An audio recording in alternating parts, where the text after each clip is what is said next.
So here we are. It's the first episode of Drinks with Chris, and welcome. I'm here with my lovely assistant, Zuny. Yeah! And each episode I'm going to be drinking it or supping away at a few different drinks. So today I'm going with a classic Pepsi, made famous by the wholesome king of pop. So I'm going to be drinking this while we have a chat. And Zuny's drinking Blossom Hill.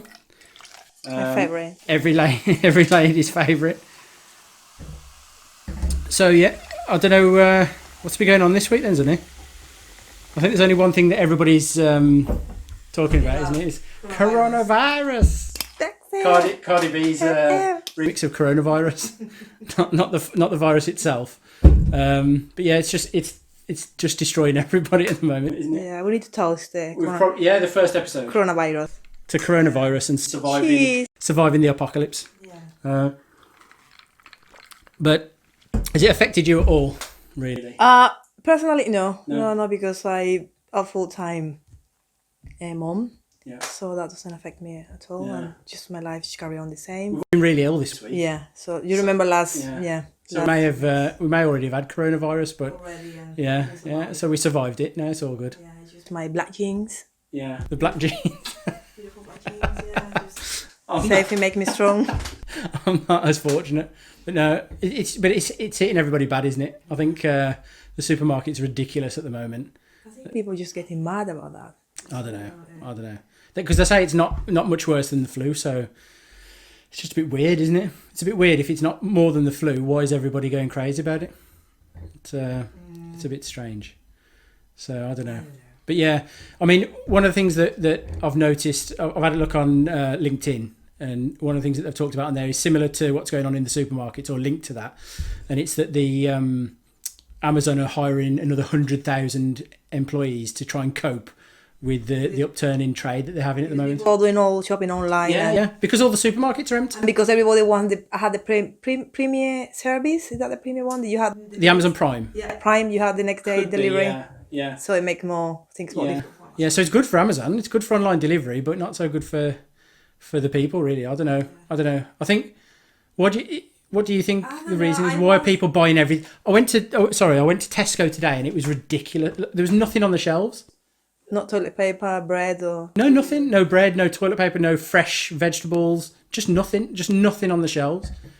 I think it be because people doesn't know what's going on, what to expect, because of the media is creating all these, like a project fear about these things. Yeah. So people doesn't know what's going on. So just preparing themselves to get more food, extra things, just in case. Yeah. I think it's people are thinking that it's the apocalypse, and they're thinking that what if I have to stay in my house, isolated now for 2-3 weeks without going to any supermarkets? Maybe that's what it is, and so that's why they're taking tons of toilet paper. It's still silly though. How are you gonna do without toilet paper? I don't know. You don't need toilet paper. There's plenty. We live in Wales. There's plenty of leaves outside. We'll get the old hose out. It'll be fine.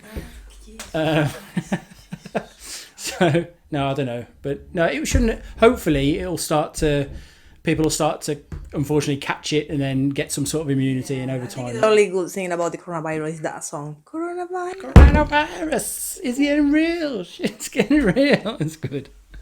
I like it. I love it. But no, what's strange is like how it's spread around the world as well. Like it started off in China and then it spread. I was thinking this today, driving through Cardigan. And I was thinking. This is weird. When you're seeing people. You know, my family live in Colombia. I spoke with my sister today, and she's a teacher.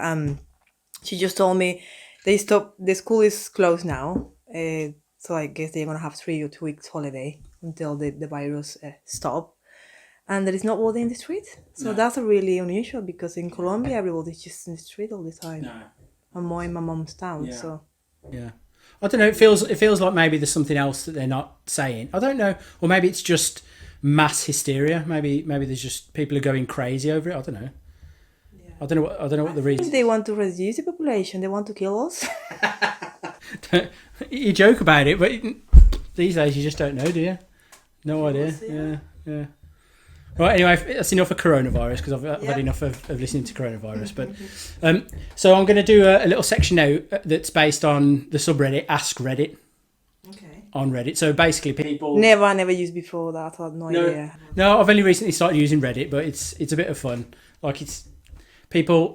There's a lot of people who post a lot of crazy stuff on there, but there's some good like questions and good things going on there. So no, I think it's a lot of fun. But so one of the questions what I'm going to do in the sections of Ask Reddit is I'm going to take questions that are posted on there and we'll discuss them and see what we come up with. Yeah. So for this episode, the question is, how have you gotten through some of the toughest times in your life? And that was from the user Sire_Yuri. So I know that you've had tough times in your life. I've had tough times. Wine? Plenty of wine. Jesus. Just give me some wine and that's it. Yeah. No, I like that. Amen, sister.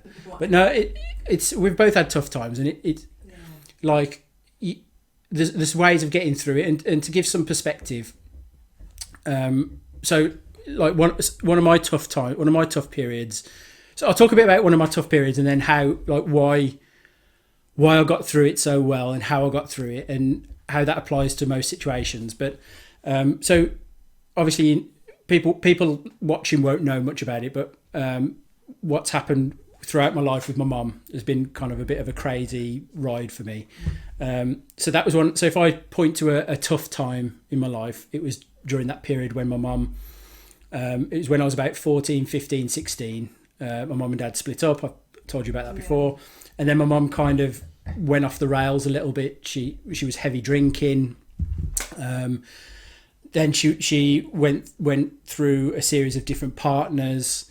And that was a really tough time because at that age you need stability, and I didn't have it. My brother didn't have it, so it was a crazy time. And one of the toughest times for me was a period where there was one night I was woken up. I don't know if I've told you about this before, but I was woken up with hearing screaming and shouting, and my mum had. So I came out of my bedroom. And my mum, in the bedroom, my mum had got a man that she was currently seeing. And then in the doorway was a man that she'd just stopped seeing. Oh, no. And at that age, you don't know what's going on anyway. So the man who was there, the man who'd come, who was like, who she was seeing previously, the ex was going crazy. And he was punching my mum in the face. Oh, no. Like... because my mum was trying to stop him getting to the other guy, and so he was closed fist punching my mum in the face, and it was like it's horrendous, like it's horrible, really really horrible. So I ran outside, I ran to a neighbour, knocked on the door because I was panicking, because it was serious. It was, do you know what I mean? This was. How old were you in that time? Maybe 14, 15. Okay. So this is a time where. She was still a child. Where you hear in the news where somebody's been killed, or do you know what I mean? So those were things that were going through my mind. So I ran to a neighbour, knocked on the door, asked for help, and when I was asking for help, I turned round and my mum had come running out, and she told me since that she thought that the guy had taken me, like to kidnap me. Yeah. So she came running out of the house. Looking for you. Yeah, and we were on the other side of the road at the neighbour's house. And as I turned round, this guy hit her, and he hit her so hard that he knocked her out, knocked her unconscious, but he'd hit her so hard that she had a seizure. Jeez. On the pavement. And then whoever he was with, he got in the car and they drove off. And the other guy? I don't know. I don't remember any of the rest of it, kind of thing. It's like a Mexican. It's horrible.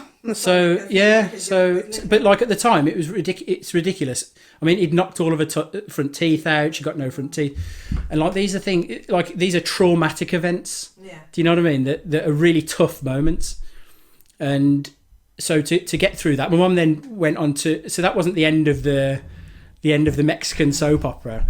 My mum then went on to. She actually got committed to a psychiatric hospital.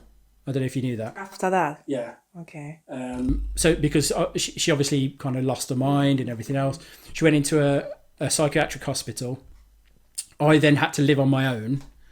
So I then went and I was given a council house and to live on my own. And I remember at that stage, the first night that I was living there, I just had a bed. and I was just in like on the top floor of this block of flats in a council estate, and you said you were 15. Yeah. So, and I remember having a bed, an old bed, and I don't know where I'd got it from, and that was kind of all the possessions that I had, because all my other stuff, clothes and whatever, was in other places. And I remember sitting on the bed, and I remember thinking, right, this is it. This is like, this is life. This is this is life. And so like, okay, let's like from here, I've got to move forward. I can't get less than what I have right now. I've got a bed. Yeah. Luckily, I've got a roof over my head. And so then I went on to get my first job and things like that. But do you think that experience make you like what you are now? Strong. Yeah, but that's what I'm saying. But I'm saying, so traumatic events can happen. Yeah. I've just realised something. This is live podcasting. This is. And that light's off. I've not got the light on.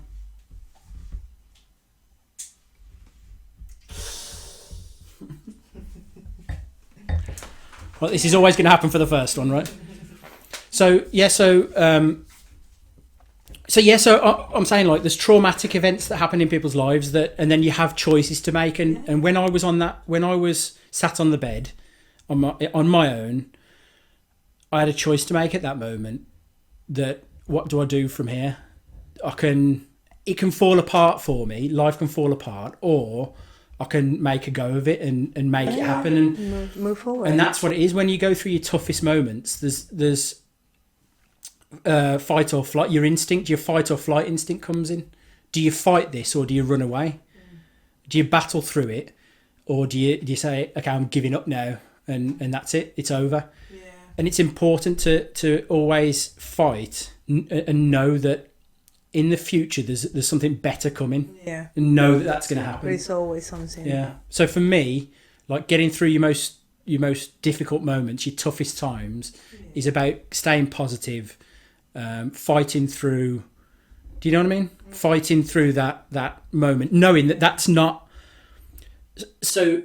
Yeah, the thing is, Chris, life is rough. It is. Life is rough. Life is not like living the dream and happiness, and people believe we are here just to be happy. That's our mission. That's not our mission. No.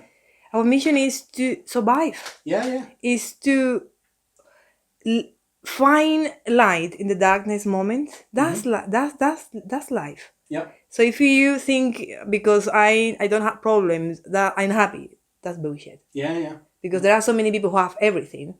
You think, oh, that's happiness, and they are not happy. No.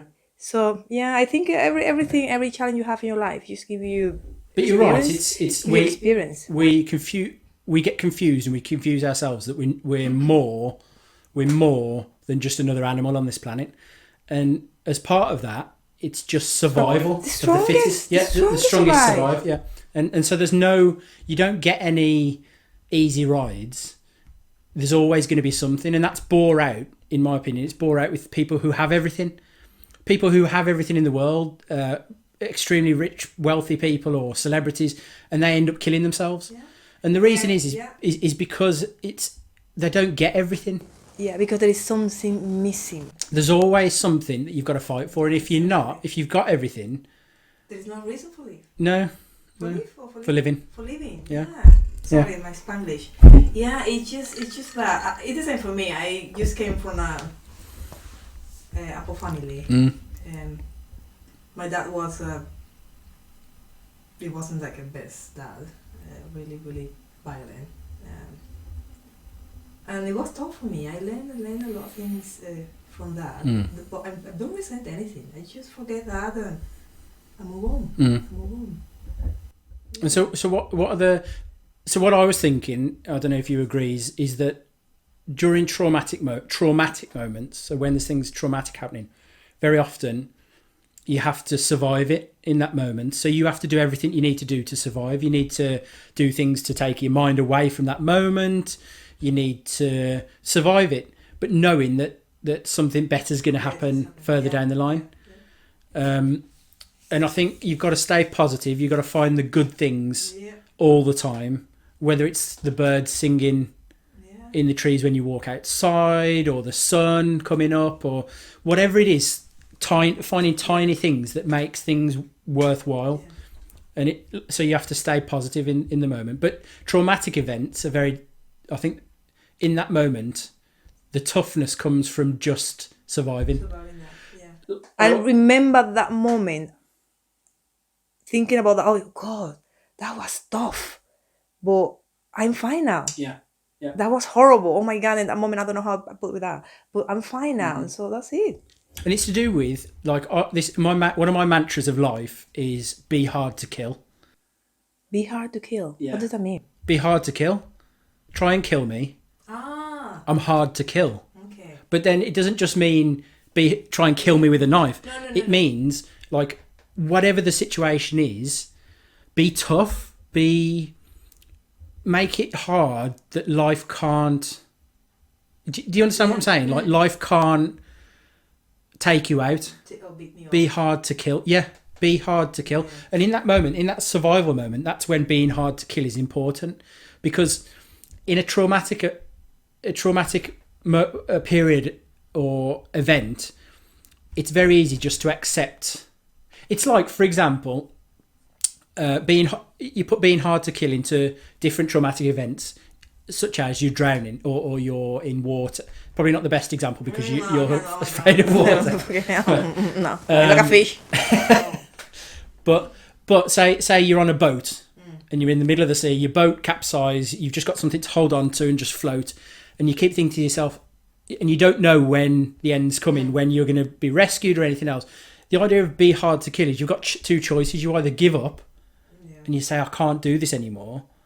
In that case, you're not hard to kill. You've just accepted the end. Being hard to kill is keeping positive all the time and saying, okay, no, I am hard to kill. Nothing's going to get me. The sharks, no. The sun beating down on me, no. Nothing. Do you know what I mean? I mean, the human brain, the control that the human brain has over your body is immense. And you can just keep going and keep going. And it's the same for other traumatic events that happen in regular people's lives and things like violence. And it's important to be hard to kill in those moments, psychologically be hard to kill. Not physically, but psychologically, not accepting defeat. Yeah. So, like, what do you, have you got any tips? Have you got anything that you, like, for people who are saying, okay, how do you get through tough moments then? Like, have you got any tips, any things that you would say, this is what you do, this is how you get through it? I don't know. If I think of my own experience, I think it's just, I think everything is just temporary. Not things change. Everything change. Yeah. Everything change. They do. Any problems is gonna be just forever. So just change. Just move on. Yeah. Yeah. And that's important, I think. And drink wine. And drink wine. Move on and get another bottle of wine. I just want to say that Zuny doesn't drink a lot of wine. It's just she's just saying it for this podcast. She likes a glass of wine. You can't lie to these people. Just fucking else. I love wine. Give me some wine. Just set up a drip and just plug it into her arm. But yeah, so it's just for anybody else who is having a tough moment, like Zuny said, it's know that it's only temporary. Good things will come again in the future. I think another tip that I was thinking of was, along with what, like the temporary thing that you said, staying positive, thinking, and I think something more. Yeah. And I think there is something there. And I think that it's important. It works for me because we now with my mum now. Obviously, my mum's had a stroke now, and my mum's in a care home. She's fully disabled, so it's a tough moment now for us again. But for me, at the moment, it's important to think what is going to happen in the future and to plan towards that, so that then your mind is filled with planning and preparation and thinking, how am I going to get to that that I want to achieve. Your situation now is not what is going to be your does that make sense? Yeah. Whatever is happening now is not what's going to be tomorrow. Yeah. Because things can change. Yeah. But there's moments, what I'm saying is the moments where you're feeling the pressure, You're feeling it on the weight on your shoulders. So how do you deal with that? And I think how you deal with that in the moment is you need to have some project. Yeah. For me, I need to have a project, a future project it's not just me saying, okay, this is going to end eventually and we're going to be able to move on. It's about saying, what is that moving on to? What are we going to move on to? And I need to have that focus. So I think people need to ask themselves, what do I want? Mm. What do you want? Yeah. That's it. What do you want? And go for that. And because some people don't do that, that's the problem. Some people don't know what do they want. No, I know, but that's what I'm saying. But in the moments where they're having a tough moment, if they don't know what they want and they're not planning for what they want, that's when it gets too much. They get stuck Because you feel like, okay, this is the end. There's nothing else. Yeah.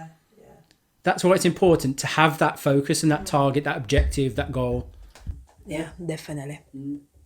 Yeah. So shout out to Sire_Yuri on Reddit, on Ask Reddit. We'll be I'll be tagging you in the video so you can check it out. Yeah, have a look. It's good. So I've set up my own subreddit as well for anybody at home.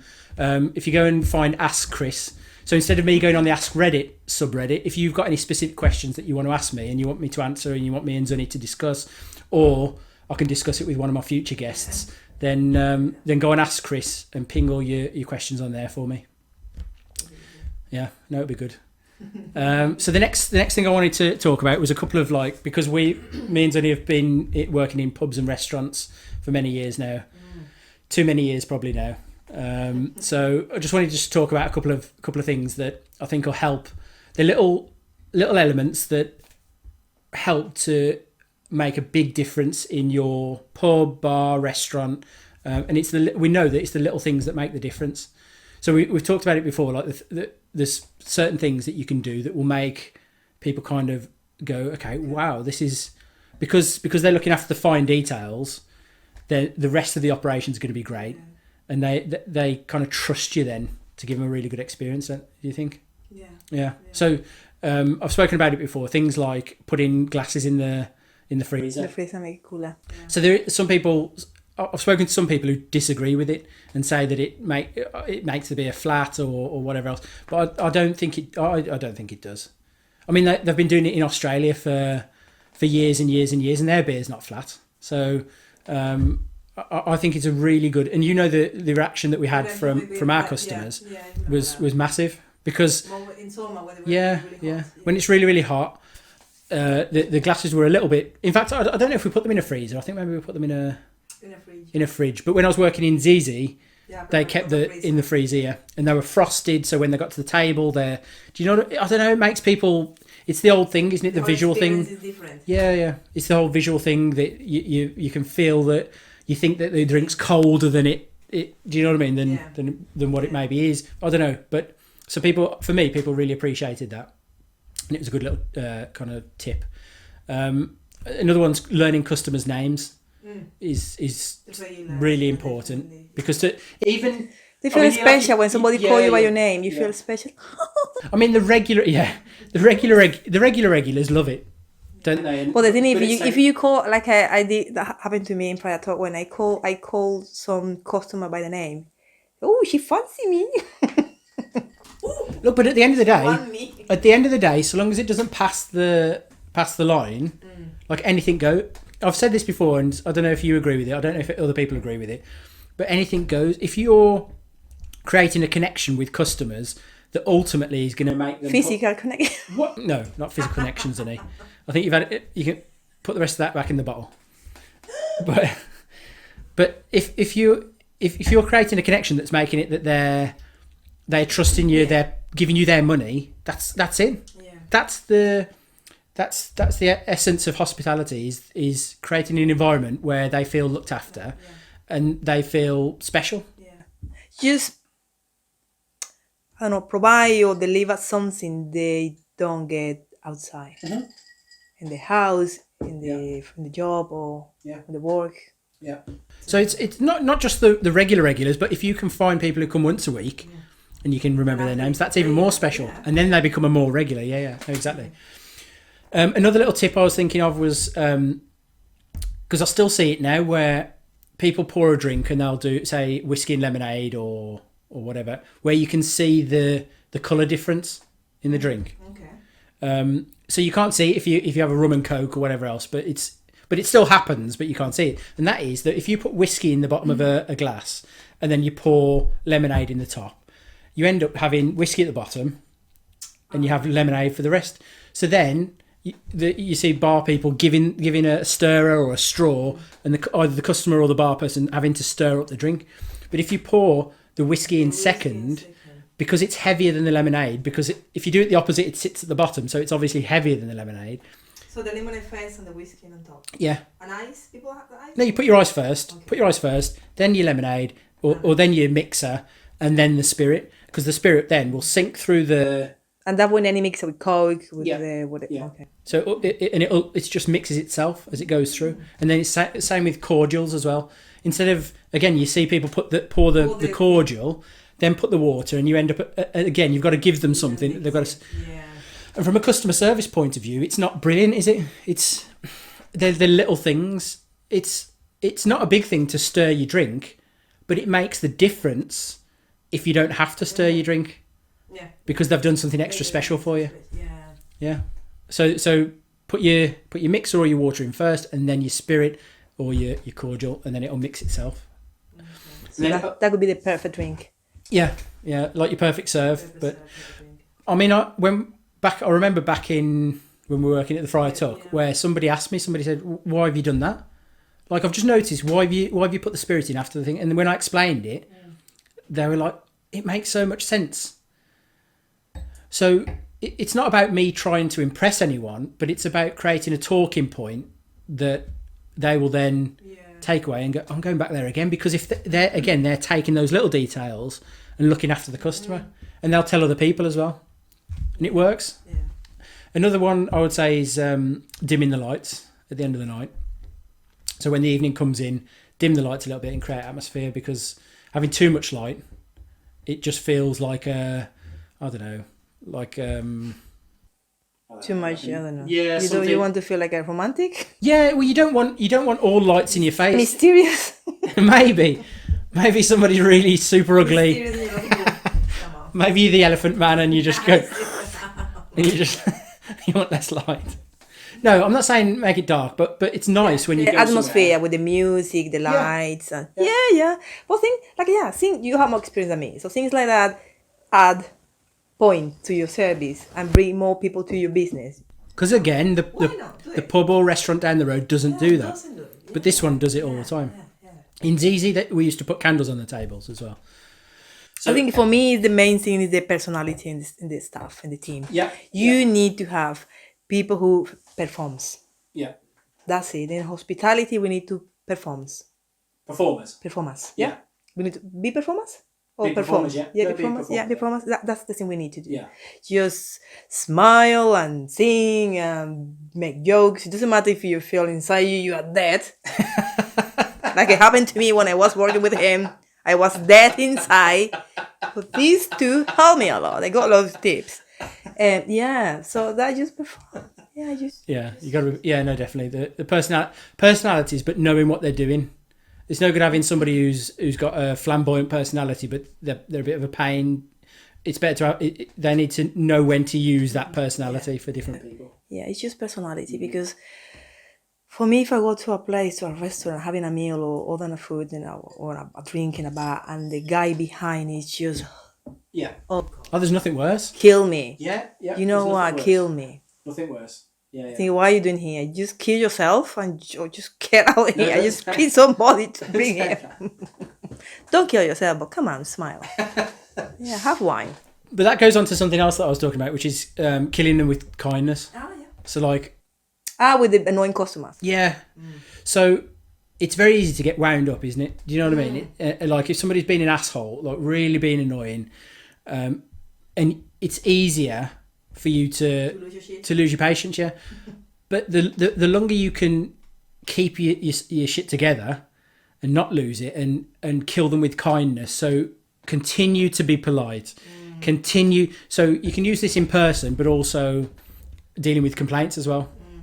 So just continue to be polite, continue to be, and not kind of not punishing them because they're being an asshole, but still offering them the same level of service that you would for every other customer. And do you think eventually they just... No, 100%, 100%. They don't. But could you imagine you having a long, busy shift, and you have at the end of your shift a customer just take the mic? But that's your job, and if you're good at your job, that's what you do. You deal with it, and you deal with the problem that they're kind of throwing at you, and take satisfaction in that you're killing them you're dealing with them continually with kindness. You're rising above. Maybe they want an argument. Maybe they want. Sometimes they're just looking for. But you don't give it to them. You just look. It's yeah. So it's things like if somebody has a complaint about their food, and I've dealt with people where you'll go to the table, hello, what's the problem? They tell you what the problem is, and they just want to rant about what's going on with their food, and if it's things like you say, I'm very, very sorry about that. Please let me sort that out for you.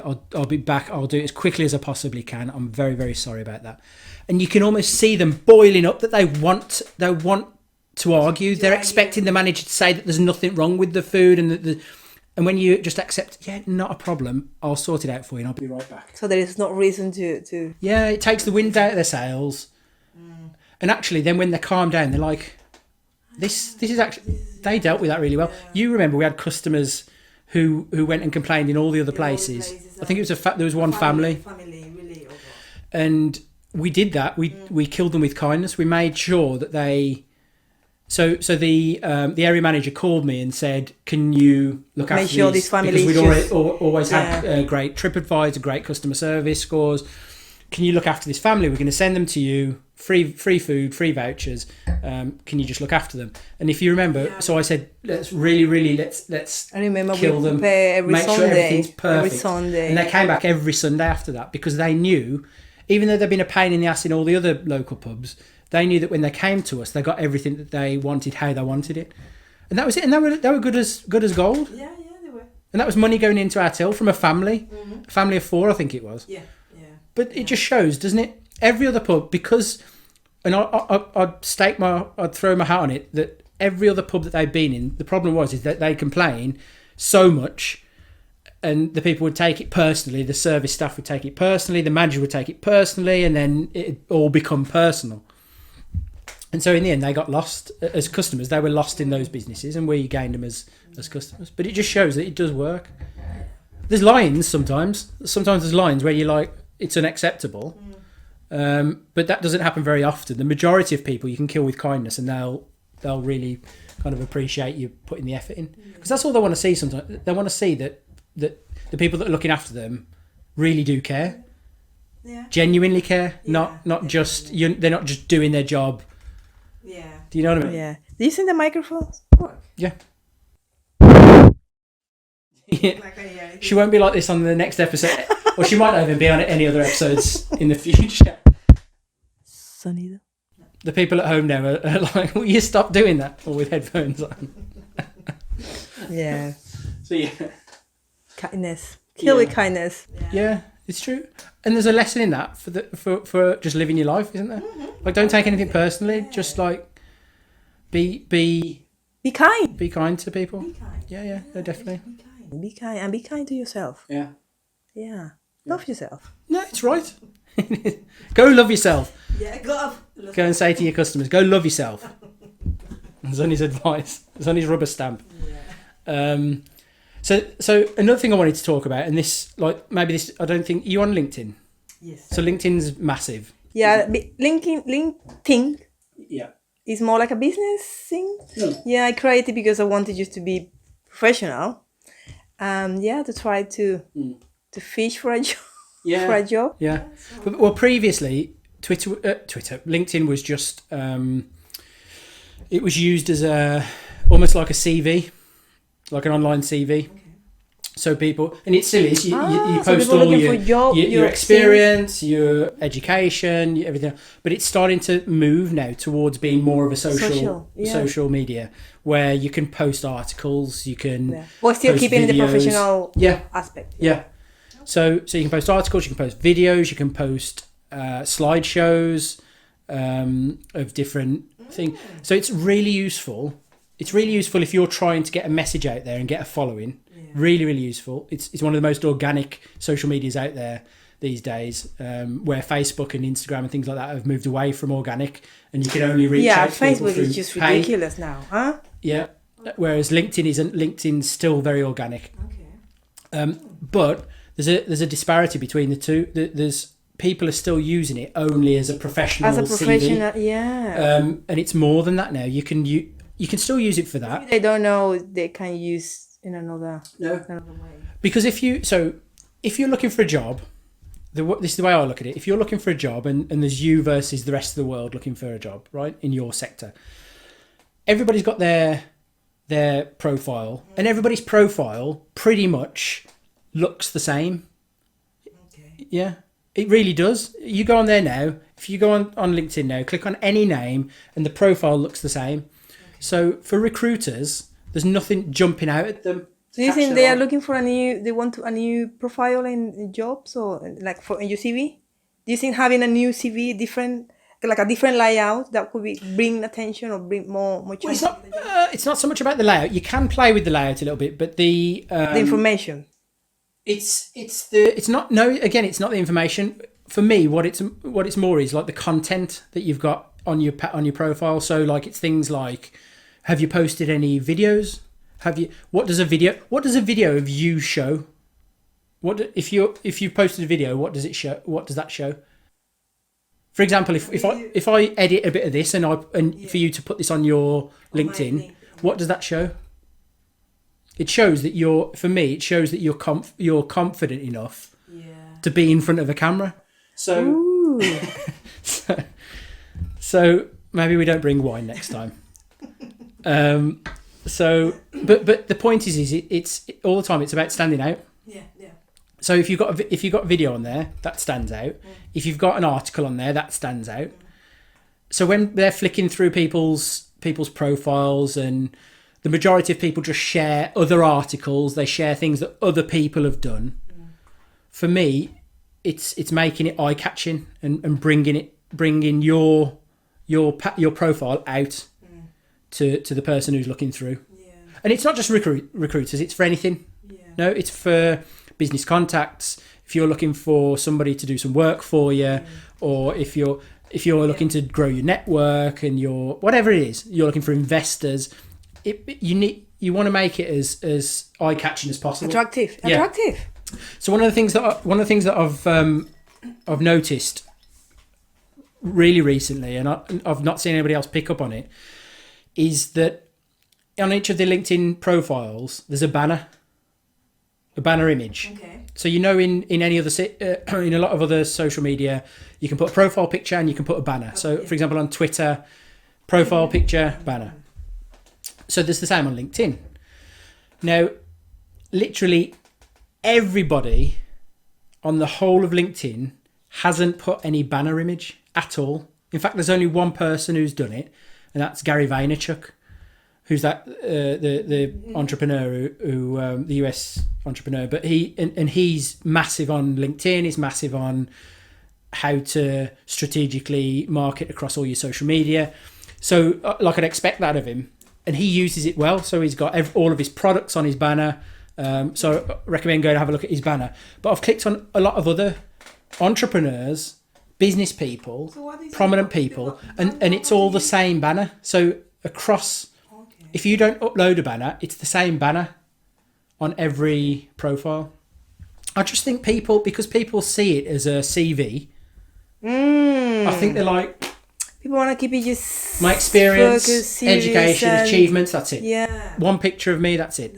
But they're missing a trick, because if nobody's got a banner image, do you know what? I'm gonna update my. No, exactly. Yeah. Because if nobody's got a banner image and people are looking through profiles for whatever, I need somebody to come and talk on my episode of whatever podcast or on the news or on, I don't know, whatever it is. And they're flicking through and then suddenly all the banner images are the same. And then suddenly, bam, this one's got a different banner image and they're promoting themselves in the banner image. It's a really big thing. For me, it's a really big thing. Yeah, it's worth it to do it. It's really worth it. Really worth it. But I was just surprised that even there's a lot of prominent Have you done? Yeah, I've got mine. Yeah, so I recommend go and have a look at mine. But I also recommend that you just go and check what I'm saying. Go and have a look at celebs. Go and have a look at. Are you sure that's any filming? I hope so. I don't think so. I don't see anything there. Ah, yeah, the lights. When the red light is flicking like that. Can I finish this? When the red light is flicking, that means it's filming. I don't. It's flicking. Okay.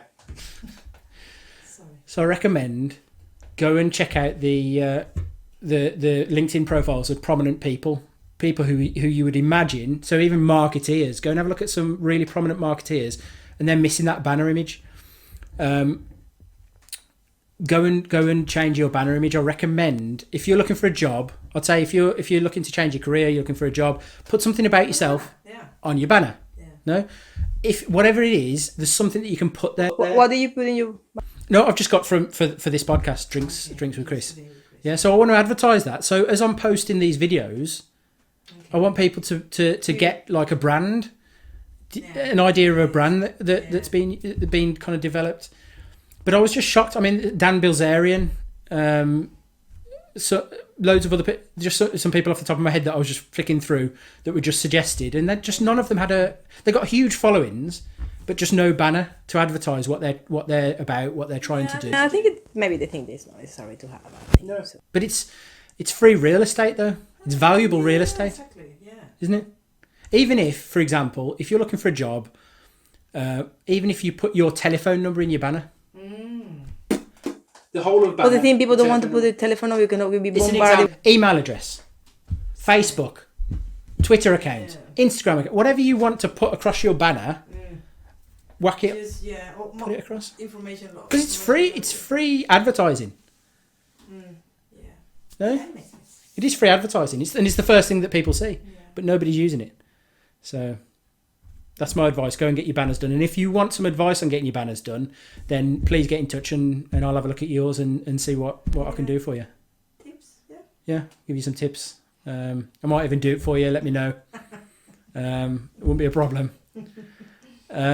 So we're coming up to the end now of that first episode. Yeah, I was a little bit nervous about this because I don't know if it be people really out there, they want to see us talking about stuff. Who knows? I guess we're going to see. Yeah, I feel it'll be okay. Because I think I know that clever, and also English is not my first language, so I feel a little bit conscious about my English. That's the impressive part is that you're. So I speak Spanglish. So that's fine. Is there anything else you wanted to talk about? No. Yeah. Is there anything? I don't know if there's anything you want to. I don't know, to be honest. What are we talking about? Spanish, if anybody wants a Spanish teacher on Skype, if you want a Spanish teacher on Skype, this is your lady right here. Yeah, I'm a Spanish teacher. Yeah.